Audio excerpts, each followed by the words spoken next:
Students, आज हम पढ़ेंगे रेगुलेटरी स्ट्रेटजीज के बारे में। रेगुलेटरी स्ट्रेटजीज हम किन में स्टडी करेंगे? हम इन्हें स्टडी करेंगे ह्यूमंस और मैमल्स में।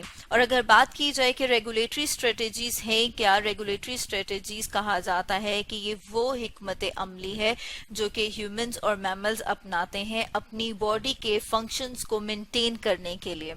और उसे क्या कहा जाता है? होम्योस्टेसिस। मतलब होम्योस्टेसिस को मेंटेन करने के लिए वो जो स्ट्रेटजीज अपनाते हैं उन्हें कहा जाता है रेगुलेटरी स्ट्रेटजीज। तो आज हम जिस रेगुलेटरी स्ट्रेटजी की बात करेंगे वो कौन सी है? वो है थर्मो रेगुलेशन। जैसे कि हम बात कर रहे थे कि हम इन्हें स्टडी करेंगे मैमल्स में और ह्यूमंस में। मैमल्स क्या है? ये एंडोथर्म्स हैं, और मैमल्स वो ऑर्गेनिजम्स हैं जो कि अपने यंग वंस को फीड कराते हैं और इनकी बॉडी के ऊपर हेयर मतलब के बाल प्रेजेंट होते हैं। और एंडोथर्म का क्या मतलब है? एंडोथर्म का मतलब ये है कि इनके बॉडी का जो टेम्परेचर है वो कांस्टेंट रहता है, वो एक रेंज में रहता है। और वो रेंज क्या है? वो हम कह रहे हैं कि 36 से लेके 38 सेल्सियस डिग्री तक रहता है। और जो बॉडी की हीट है वो कैसे प्रोड्यूस होती है? बॉडी की हीट प्रोडक्शन होती है मेटाबॉलिज्म के रिजल्ट में। और जो बॉडी की हीट है उसको किस तरह से बैलेंस किया जाता है? एक तो हम ये बात कर रहे हैं कि वो मेटाबॉलिज्म के रिजल्ट में प्रोड्यूस हो रही है। दूसरा हम ये कहेंगे कि वो जो बैलेंस है उसे किया जाता है उसके आउटर इन्वायरमेंट के साथ गेन और लॉस के जरिए से। अगर हम इसको फर्दर डिटेल में बात करें तो इसको हम ये कह सकते हैं कि क्योंकि हम आउटर इन्वायरमेंट में रहते हैं वहां पे कांस्टेंट चेंजेस आ रही हैं, कभी गर्मी है कभी सर्दी है, तो जो ऑर्गेनिजम्स हैं वो अपनी इंटरनल बॉडी टेम्परेचर को मेंटेन करते हैं, बैलेंस करते हैं हीट गेन या लॉस के जरिए से। और अगर बात करें रेट ऑफ हीट प्रोडक्शन की, कि जो हीट प्रोड्यूस हो रही है उसके रेट को कैसे कंट्रोल किया जाता है, उसके रेट को कैसे इंक्रीज किया जाता है। रेट का मतलब ये कि उसका लेवल क्या है, किस तरह से उसको इंक्रीज कर रहे हैं, वो हम बात करते हैं दो तरह से होता है। एक है शिवरिंग थर्मोजेनेसिस। शिवरिंग थर्मोजेनेसिस वो मैकेनिज्म है जिसमें बॉडी के मसल्स जो हैं वो कॉन्ट्रैक्ट और रिलैक्स होते हैं। ठीक है, आपने वैसे नॉर्मली देखा होगा कि जब सर्दी का मौसम आता है आप बाहर निकलें तो कपकपाहट तारी हो जाती है। वो कपकपाहट क्यों तारी हो जाती है? क्योंकि आपकी बॉडी के जो मसल्स हैं, खास तौर पे हम कहें कि कौन से वाले मसल्स, जो स्केलेटल मसल्स हैं। ठीक है, हम यहाँ लिख लेते हैं कि जो स्केलेटल TAL स्केलेटल मसल्स हैं वो कॉन्ट्रैक्ट और रिलैक्स करते हैं, और उनकी कॉन्ट्रैक्शन और रिलैक्सेशन की वजह से वो जो कपकपाहट तारी हो जाती है उसे शिवरिंग कहा जाता है, और उसके रिजल्ट में हीट प्रोड्यूस होती है। इस मैकेनिज्म को कहते हैं शिवरिंग थर्मोजेनेसिस। जो दूसरा मैकेनिज्म है उसे कहा जाता है नॉन शिवरिंग थर्मोजेनेसिस।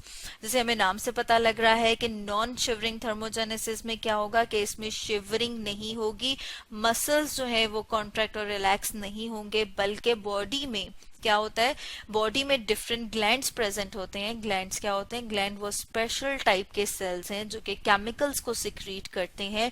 कौन से केमिकल्स को सिक्रीट करते हैं? हम बात कर रहे हैं ग्लैंड्स की। ठीक है, और ग्लैंड जो है वो स्पेशल टाइप के केमिकल्स को सिक्रीट करते हैं। वो केमिकल्स ब्लड के जरिए से ट्रेवल करते हुए जाते हैं और फिर फर्दर अपने फंक्शन को परफॉर्म करते हैं। तो जो थर्मो रेगुलेशन में ग्लैंड इन्वॉल्व है उसे कहा जाता है थायराइड ग्लैंड।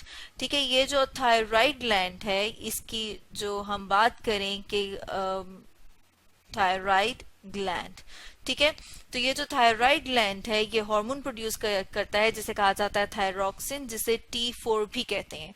अब ये जो थायरॉक्सिन है ये क्या करता है? ये मेटाबॉलिज्म के रेट को इंक्रीज कर देता है। मेटाबॉलिज्म का जब रेट इंक्रीज हो जाता है उसके रिजल्ट में हीट प्रोड्यूस होती है, और हीट जो है ये इस मैकेनिज्म से जो प्रोड्यूस होती है उसे कहते हैं नॉन शिवरिंग थर्मोजेनेसिस। इसके अलावा बहुत सारे जो मैमल्स हैं वो स्ट्रक्चरल एडॉप्टेशंस को शो करते हैं। जो स्ट्रक्चरल एडॉप्टेशंस उसमें क्या आ जाएगा? जैसे उन मैमल्स के अंदर एक फैट प्रेजेंट होती है जिसे ब्राउन फैट कहा जाता है।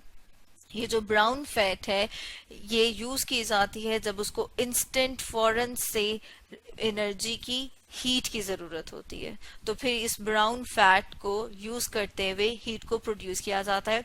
अगर हम बात करें कि थर्मो रेगुलेशन को जो रेगुलेट किया जा रहा है, डिफरेंट रेगुलेटरी स्ट्रेटजीज वो किस तरह से काम करेंगी जब बॉडी का टेम्परेचर जो है वो नॉर्मल से ज्यादा हो जाए। जैसे ये आपके सामने एक डायग्राम है जिसमें हम कह रहे हैं कि कोई भी स्टिमुलस आएगा, स्टिमुलस क्या है, स्टिमुलस वो है जिसकी वजह से हम कह रहे हैं stimulus any change in external और इंटरनल एनवायरनमेंट, उसमें चेंज आया और चेंज आने की वजह से बॉडी का टेम्परेचर राइज कर गया, मतलब इंक्रीज कर गया, बढ़ गया।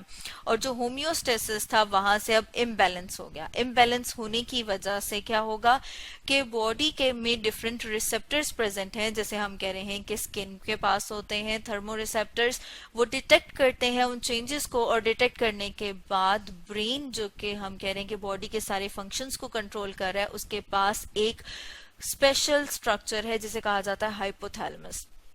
ये जो हाइपोथैलेमस है इसे थर्मोस्टेट भी कहा जाता है। क्यों? क्योंकि ये बॉडी में डिफरेंट टेम्परेचर चेंजेस को डिटेक्ट करता है, और डिटेक्ट करने के बाद ये एक्टिवेट कर देता है डिफरेंट रेगुलेटरी स्ट्रेटजीज को, जैसे हम यहाँ पे स्टडी करेंगे कि कौन कौन सी स्ट्रेटजीज हैं जिन्हें ये एक्टिवेट कर देता है। सबसे पहले हम कह रहे हैं कि ये जो ब्लड की स्किन वेसल्स हैं उनको डायलेट कर देगा। जब उनको डायलेट कर देगा तो उसकी वजह से क्या होगा, जैसे आप ये देख रहे हैं कि ये डायलेट हुई हुई है, ब्लड मूव करेगा लिम्स की तरफ, जैसे हम कह रहे हैं कि हैंड्स की तरफ और फिर फुट, लेग्स और आर्म्स की तरफ, जिसकी वजह से एक प्रोसेस है जिसे कहा जाता है रेडिएशन। रेडिएशन क्या है, जिसमें हम कह रहे हैं कि जो रेज हैं उनके जरिए से टेम्परेचर का लॉस होगा। जब ब्लड एक्सपोज होगा एक्सटर्नल सरफेसेस के साथ तो वहां से जो हीट है वो कि रेस के थ्रू, मतलब रेडिएशन के थ्रू कहाँ आएगी, इंटरनल एनवायरनमेंट से एक्सटर्नल एनवायरनमेंट में। ठीक है, ये तो एक मैकेनिज्म था। अगर हम सेकंड की बात करें वो क्या है, वो ये कि स्वेट ग्लैंड्स को एक्टिवेट कर देता है। जैसे ये आपके सामने है, स्वेट ग्लैंड्स कौन से ग्लैंड्स हैं, ये स्किन में प्रेजेंट है, और इनके जैसे आप देख रहे हैं कि जैसे आपने नॉर्मली ऑब्जर्व भी किया होगा कि गर्मी में बहुत ज्यादा पसीना आता है, पसीना जिसे हम कहते हैं प्रेस्पायरेशन होती है, और जो वाटर है वो बॉडी की एक्सटर्नल साइड से इवेपोरेट होता है, और उसके इवेपोरेशन से कूलिंग इफेक्ट आता है, ठंडा इफेक्ट आता है, और बॉडी का टेम्परेचर जो है वो नॉर्मल हो जाता है। जैसे पहले कह रहे थे कि इंक्रीज हो गया था, अब वो नॉर्मल हो जाएगा। मतलब ये कि ब्रेन ने डिटेक्ट की चेंजेस, और डिटेक्ट करने के बाद दो रेगुलेटरी मैकेनिज्म स्टार्ट किए। एक क्या था, एक तो ये था कि ब्लड वेसल्स डायलेट कर जाएंगी, और ब्लड वेसल्स के डायलेट करने से हीट जो है वो इंटरनल से एक्सटर्नल एनवायरनमेंट में आ गई।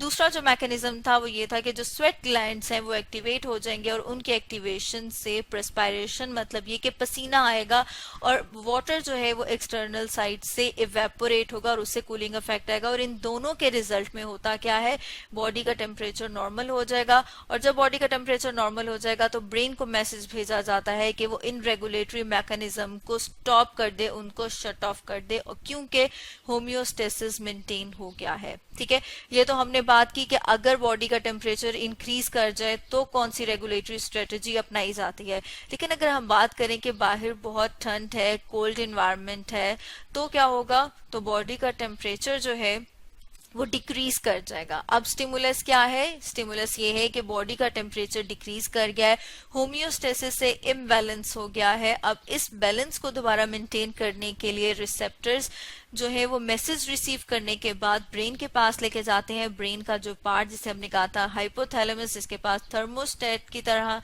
थर्मोस्टेट है, या फिर हम ये कह सकते हैं कि वो थर्मोस्टेट की तरह से एक्ट करता है, और वो एक्टिवेट कर देगा रेगुलेटरी मैकेनिज्म को।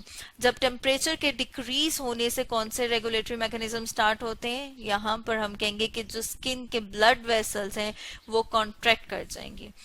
क्यों कॉन्ट्रैक्ट कर जाएंगी, ताकि जो ब्लड है वो अब स्किन की तरफ ना हो, या फिर ज्यादा एक्सपोज ना हो, और हीट लॉस कम से कम हो, हीट को ज्यादा से ज्यादा कंजर्व किया जाए। ठीक है, जैसे आपने देखा होगा कि किसी दिन अगर बहुत ज्यादा सर्दी है तो आपके हाथ और पाँव ठंडे हो जाते हैं ट्रंक की निस्बत, उनका टेम्परेचर जो है वो हम कहते हैं कि लोअर होता है एज कम्पेयर टू ट्रंक। क्यों? क्योंकि जो ब्लड है वो मूव करता है इनर साइड पे। ठीक है, और ये मैकेनिज्म है जिससे हीट लॉस को रोका जाता है और हीट को कंजर्व किया जाता है।